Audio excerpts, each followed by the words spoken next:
এইଭଳିଆ ବର୍ଷା ପାଗରେ ସକାଳୁ ଶୋଇବ ତାର ଯେଉଁ ମଜା। ହେଲେ ମୋ ସାଙ୍ଗ ମୋତେ ସକାଳୁ ସକାଳୁ ନେଇକି ପଳେଇ ଆସିଲା, କହିଲା ଚାଲ ଗୋଟେ ଜାଗାକୁ ଯିବା। ମୋ ସାଙ୍ଗ ମୁଁ ଛତା ଧରିକି ବାହାରେ ବୁଲୁ ସେ ଜାଗାକୁ ଯିବା ପାଇଁ। ମୁଁ ଏଠିକି ପହଞ୍ଚିକି ଦେଖିଲି ଏଠି କୁକୁଡ଼ାମାନେ ଅଛନ୍ତି। ମୋତେ କହିଲା ଆଜି କୁକୁଡ଼ାମାନଙ୍କୁ ଭ୍ୟାକ୍ସିନ୍ ଦିଆଯିବ, ମୋତେ ଟିକେ ହେଲ୍ପ। ପ୍ରଥମେ ତଳିଟାକୁ ପୁରା ଭଲସେ ପରିଷ୍କାର କରିଦିଆଗଲା। ତାପରେ ତଳି ଆମେ ଟିକେ କାଠ ଗୁଣ୍ଡ ଚାରିଆଡ଼େ ପକେଇଦେଲୁ, କାରଣ ସେମାନେ ରହିବେ ନା। ମୁଁ ଏଇଠି ଗୋଟେ କୁକୁଡ଼ା ଛୁଆକୁ ଧରିବାକୁ ଚେଷ୍ଟା କରୁଥିଲି, ହେଲେ ସିଏ ମୋ ହାତରେ ରହିଲା। ତାପରେ ଆରମ୍ଭ ହେଇଗଲା ଆମର ମୁଖ୍ୟ କାମ, ଯୋଉଟା ଭ୍ୟାକ୍ସିନ୍ ଦେବାର। ଗୋଟେ ଗୋଟେ କୁକୁଡ଼ାଙ୍କୁ ଧରିଲୁ, ତାଙ୍କ ଆଖିରେ ଗୋଟେ ଗୋଟେ ଡ୍ରପ୍ ପକେଇଲୁ। ଏମିତିଆ ସବୁ ଗୋଟେ କୁକୁଡ଼ାଙ୍କୁ ଧରିଲୁ, କେହି ତ ଆଖି ଖୋଲୁନଥିଲେ, ଜବରଦସ୍ତ ତାଙ୍କ ଆଖିକୁ ପୁରା ମେଲା କରିକି ତାଙ୍କ ଆଖିରେ ଗୋଟେ ଡ୍ରପ୍ ପକେଇଲୁ।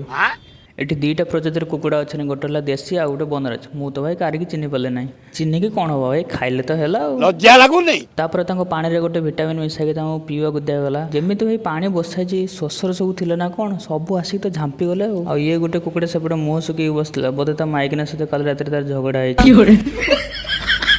ପାଣି ଦେଲା ପରେ ସମସ୍ତଙ୍କୁ ଟିକେ ଖାଦ୍ୟ ପାଇଁ ତାର ବ୍ୟବସ୍ଥା ହେଇଗଲା। ସମସ୍ତଙ୍କୁ ଖାଇବାକୁ ଦେଇଦେଇକି ଆମେ ଚାଲିଲୁ ପୁଣି ଘରକୁ।